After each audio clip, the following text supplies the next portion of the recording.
Praise the Lord. ஆண்டவரும் உலக இரட்சகருமாகிய இயேசு கிறிஸ்துவின் இனிய நாமத்தினாலே உங்கள் யாவரையும் எங்கள் மாராநாதா திருச்சபையின் சார்பாக வாழ்த்தி வரவேற்கிறோம். இன்றைய நாளிலும் அவர் நமக்கு கொடுக்கும் வேத வார்த்தை சங்கீதங்களின் புஸ்தகம் 26வது அதிகாரம் 3வது வசனத்தின் ஒரு பகுதியில், உம்முடைய கிருபை என் கண்களுக்கு முன்பாக இருக்கிறது என்று சங்கீதக்காரர் தாவீது ராஜா கர்த்தரை நோக்கி சொல்லுகிறார். உம்முடைய கிருபை என கண்களுக்கு முன்பாக இருக்கிறது என்று எத்தனை பேர் நாம் இன்று சொல்லுகிறோம்?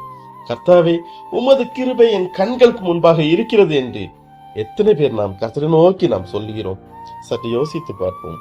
மலைகள் விலகினாலும் பர்வதங்கள் நிலை பெயர்ந்தாலும் என் கிருபை உன்னை விட்டு விலகாமலும் என் சமாதானத்தின் உடன்படிக்கை நிலை பெயராமலும் இருக்கும் என்று உன் மேல் மனதுருகிற ஆண்டவராகிய கர்த்தர் நம்மை இந்த அதிகாலை வேளையிலே நம்மை பார்த்து கூறுகிறார்.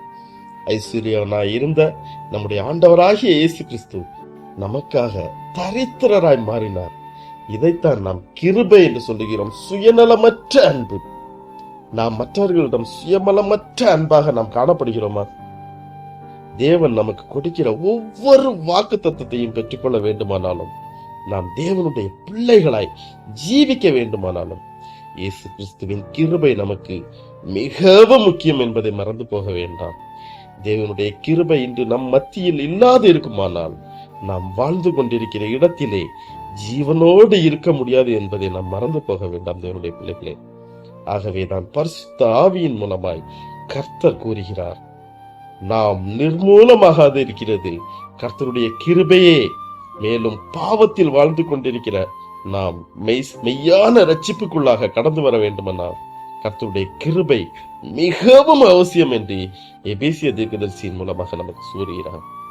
இத்தகைய கிருபையின் அவசியத்தை தேவ மனுஷனாகிய மோசே நன்றாக அறிந்திருந்தார். எப்படி நீர் தேவனுடைய கிருபையினாலே சொர்க்கத்திலிருந்து எல்லாவற்றையும் பெற்றுக்கொள்ள முடியும் என்பதை அவர் மனதார உணர்ந்து கொண்டார். ஆகவே தான் தம்முடைய ஜனங்களை, அதாவது 6 லட்சத்திற்கும் மேற்பட்ட ஜனங்களை ஒன்றுமில்லாத இடத்திலே செழிப்பாக வழிநடத்தி செல்ல முடிந்தது. அது மாத்திரமல்ல, யாத்திராகமம் 33வது அதிகாரத்தை நாம் வாசிக்கும் போது மோசே தேவ கிருபையின் மூலமாக தம்மையும் தன்னுடைய ஜனங்களையும் விசேஷித்தவர்களாக கர்த்தருடைய பார்வையிலும் மற்ற ஜனங்களுக்கு முன்பாகவும் மாற்றினார் என்று நாம் பார்க்கிறோம். கர்த்தரை பார்ப்பதற்கு பயந்து கொண்டிருந்த மோசே, அது மட்டுமல்லாமல் கர்த்தருடைய மகிமையை பார்த்த ஒருவரும் உயிரோடு இருக்க முடியாது என்பதையும் அறிந்திருந்த மோசே இப்பொழுது கர்த்தரிடத்தில் கேட்கிறார், கர்த்தாவே, நான் உம்முடைய மகிமையை காண வேண்டும். இதற்கு காரணம், அதாவது இத்தகைய தைரியத்திற்கு காரணம், மோசே கர்த்தருடைய கிருபையை அளவில்லாமல் பெற்றுக்கொண்டதே ஆகும். ஆனால் இந்த சபைகளின் நிலைமை என்னவாக காணப்படுகிறது? இன்று ஆண்டவரே ஆதி சபைகளில் இருந்து அதே வல்லமை ஊற்றும் என்று ஜெபித்துக் கொண்டிருக்கிறோம். கர்த்தருடைய கிருபை நம்மிடத்தில் இருக்குமானால் நாம் நம்மை குறித்து மேன்மை பாராட்டாமல் கிறிஸ்துவை குறித்து மாத்திரம் நாம் மேன்மை பாராட்டுவோம். அது மட்டுமல்லாமல் சபைகளிலும் சபையின் வெளியிலும் பிச்சை எடுத்துக் கொண்டிருக்கிற கிறிஸ்தவ பிள்ளைகளை நாம் எத்தனை பேரை நாம் எழுப்பி விட்டிருப்போம்.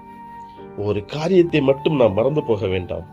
தேவனுடைய கிருபை இல்லை என்றால் நாம் புத்தியுள்ள சிற்பாசரியை போல அஸ்திபாரம் போட முடியாது தேவனுடைய பிள்ளைகளே.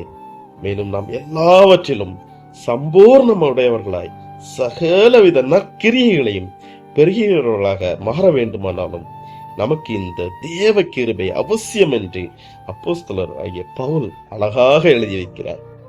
இத்தகைய கிருபையை பெற்றுக்கொண்ட அப்போஸ்தலனாகிய பவுல் கூறுகிறார், கர்த்தருடைய கிருபையினாலே தாயின் வயிற்றிலிருந்து பிரித்தெடுக்கப்பட்ட அவருடைய ஊழியத்தை செய்யும்படியாக அழைக்கப்பட்டேன் என்று. இந்த கிருபையின் மூலமாகத்தான் கர்த்தருடைய முழு நேர ஊழியக்காரனாக மாறினேன் என்று பவுல் அடிகளார் கூறுகிறார். ஆம் தேவனுடைய பிள்ளைகளே, இன்றைய நாளிலும் அவருடைய கிருபையை பெற்றுக்கொண்டு அவருடைய ஆசீர்வாதங்களை நாம் பெற்றுக்கொள்ளும். கர்த்தருடைய நாமம் மகிமைப்படுவதாக. ஆமென், ஆமென்.